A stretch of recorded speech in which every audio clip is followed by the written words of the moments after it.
वास्तुशास्त्रामध्ये तत्व काम करत असतात. तत्व म्हणजे काय?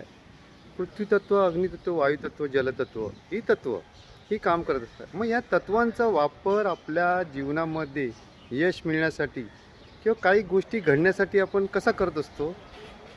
तर वायुतत्व म्हणजे उंचावर जाणारं, हवेत उडणारं, निघून जाणारं, बरोबर ना? तर त्या तत्वाचा वापर काही वेळेला काही गोष्टींसाठी करता येतो. म्हणजे आपल्या घरामध्ये एखादी तरुण मुलगी आहे, तिचं लग्न होत नाही आहे बघा. तर अशा मुलीला आपण वायुतत्वामध्ये तिला तिथे झोपण्याचं, तिथे राहण्याची व्यवस्था करायची. जेणेकरून काय होणार, तत्व तिच्या शरीरावरती काम करणार आहे.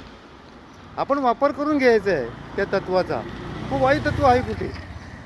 तर पश्चिम दिशा आणि उत्तर दिशेच्या मधला कोण आहे तो वायुतत्वाचा.